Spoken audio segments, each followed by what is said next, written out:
You can see he actually bites down, and this is going to allow me to attack my opponent for an opportunity for a big play with that route.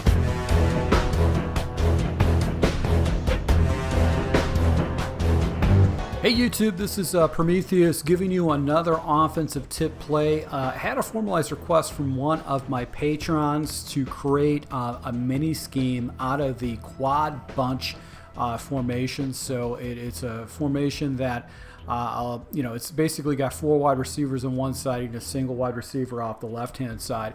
So the play that I started breaking down initially and realized how OP this play is a spot play, and you could find this in the Cardinals, the Chiefs, the Panthers, and the Raiders. So if you run these playbooks, this is definitely something you need to throw into your scheme.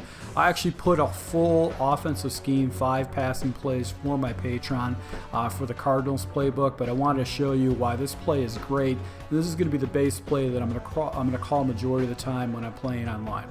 So once again, it's the quad, the gun bunch quads.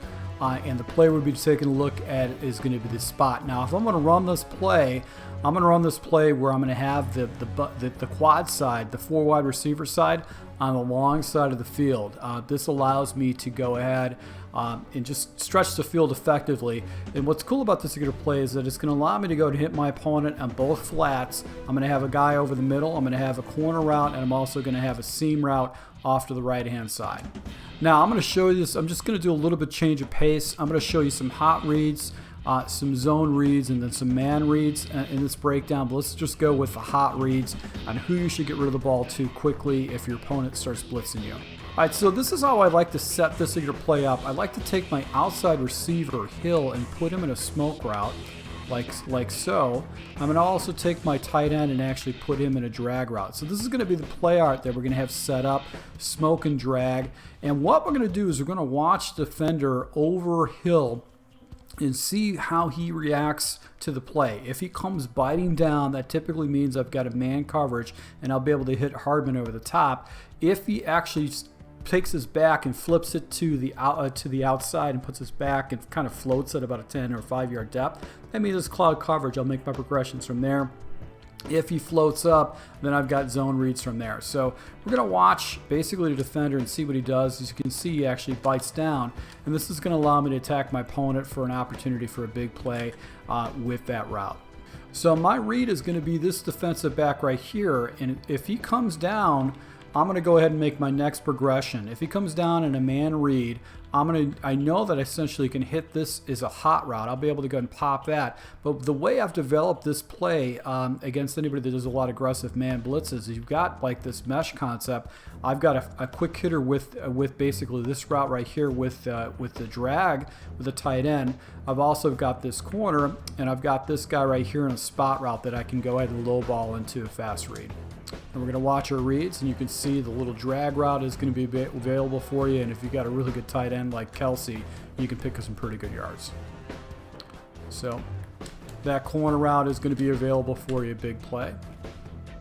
So 2 quick adjustments, and this little spot route is something you can pop to against if you got a lot of man blitzing going against you.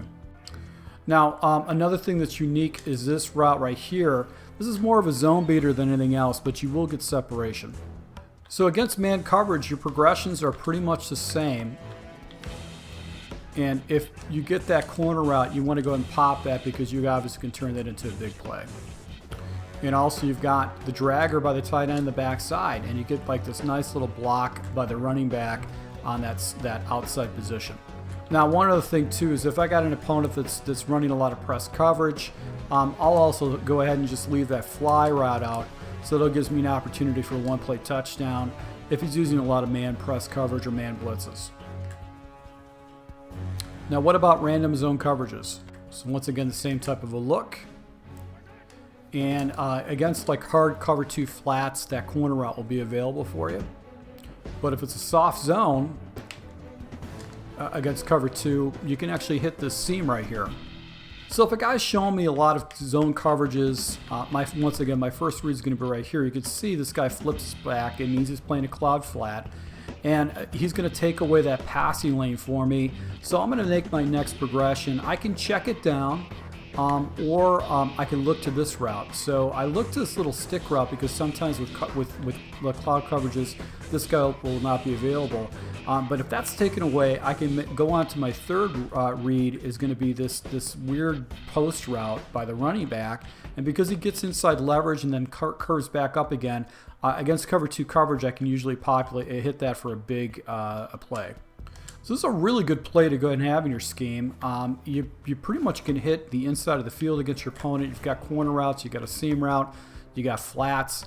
A very, very difficult play to stop. And if you do this in conjunction with the rest of the scheme that I built up for my Patreon, it become very, very difficult to pick up. So it gives you pretty much checkdowns and areas to go if he does over the top coverage, and allows you to go ahead and hit your opponent in areas of the field that he just can't particularly use her. So that's what I love about this play, and this is something that if you're using quads, you probably want to consider throwing it into your scheme because you can get some pretty big monster yards with this particular play. So once again, guys, if you like these type of tips, make sure you hit the subscribe button, also that notification icon, because I'll be rolling out more offensive tips and strategy tips that you can learn that should carry over to Madden 22.